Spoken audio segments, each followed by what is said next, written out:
Hello, अस्सलाम वालेकुम। आज का टॉपिक एविडेंस से रिलेटेड है कि विटनेस की कॉम्पिटेंस और तादाद कितनी होनी चाहिए किसी एग्रीमेंट की तामील को प्रूव करने के लिए। तो आर्टिकल 17 है कानूनी शहादत का, जिसमें कॉम्पिटेंस और नंबर ऑफ़ विटनेसेस को मेंशन किया गया है, उनको बाइंडिंग किया गया है।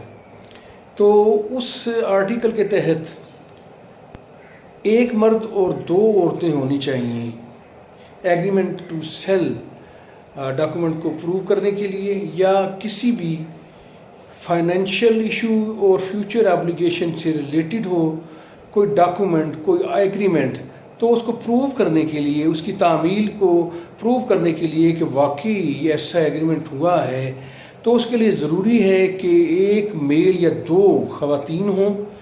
तो ये कानूनी शहादत 1984 के मुताबिक है। जब ये एनफोर्स हुआ, तो उससे पहले एक खातून की एविडेंस भी मर्द के बराबर ही थी, लेकिन ये इस्लामिक लॉ को एनफोर्स किया गया 79 में। मार्शल लॉ की आमद के बाद जनरल ज़िया इरा था, तो कानूनी शहादत को, जो कि पहले एविडेंस एक्ट कहलाता था, तो इसे नाम दिया गया कानूनी शहादत का।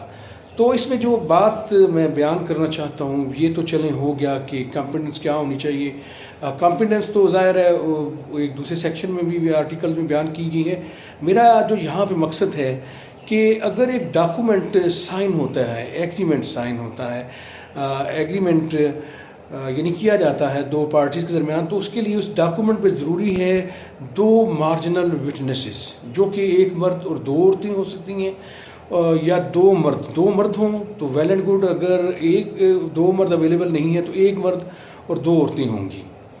तो आर्टिकल 79 इससे रेलिवेंट है। वो ये बयान करता है कि अगर एक डॉक्यूमेंट ऐसा जो रिक्वायर्ड हो कि इसे अटेस्ट होना चाहिए, तो उसे अटेस्ट होना चाहिए, तो वो एविडेंस के तौर पे उसी वक्त पेश किया जा सकेगा जब वो अटेस्टेड होगा। तो उसके लिए विटनेस, उसको प्रूव करने के लिए कोर्ट में क्या क्राइटेरिया होगा, जो कि 17 आर्टिकल में बयान कर दिया गया है कि उसको प्रूव करने के लिए मार्जिनल विटनेसेस को पेश करना होगा। तो जो मेरी हेडिंग भी इसमें जो आपको पढ़ी होगी, जो कि इससे मुतल्लिक़ है कि अगर नोटरी पब्लिक से तस्दीक करवाना, टेस्ट करवाना ज़रूरी है, तो एक केस लॉ में ये होल्ड किया गया है कि कतन ज़रूरी नहीं है। मैं वो केस लॉ आपको वैसे ही आपके सामने रखता हूँ। तो ये आप देखिए, ये सामने आ गया और ये सारा आपके सामने आ गया। तो ये केस लॉ जो है, ये 2019 CLC 1046 है, Larkana bench Sindh high court का फैसला है।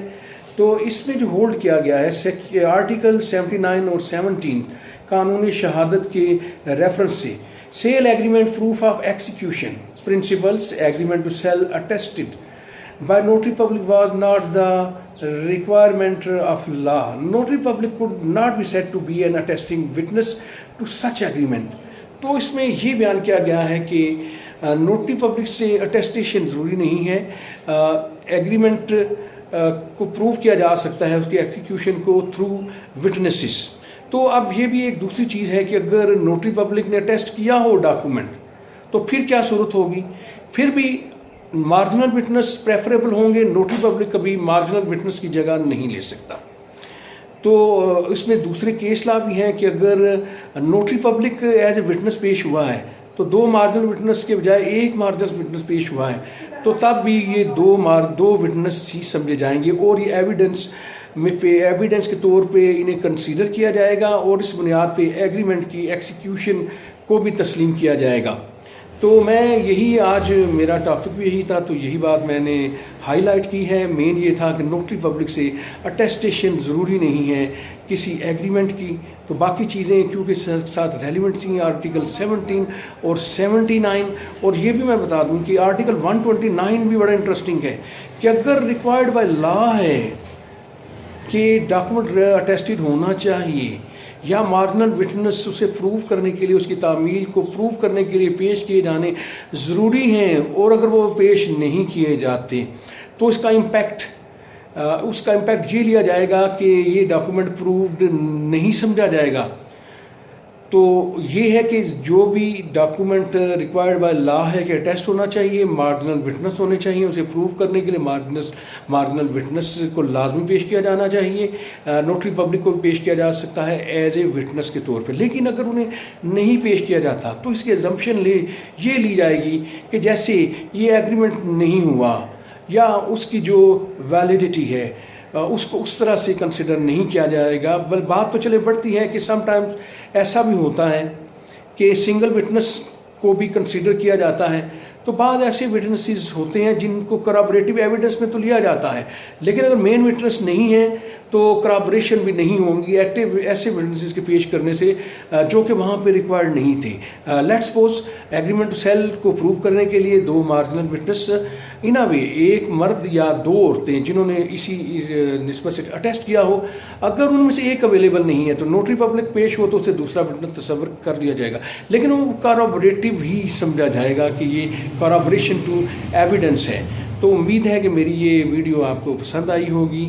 تو دوبارہ سے کہ نوٹری پبلک سے اٹیسٹیشن ضروری نہیں ہے کسی ایگریمنٹ کو پروو کرنے کے لیے. تو اسی کے ساتھ میں بتاؤں گا میرا نام عارف کریم ایڈوکیٹ ہے. تو ایکیڈیمک نویٹ کی ویڈیوز آپ کے پاس پہنچتی رہتی ہیں. تو یہ بھی ایک ایسا نقطہ تھا جو کہ بڑا ضروری تھا، جو کہ ینگ لائرز کے لیے بھی اور پبلک کے لیے بھی.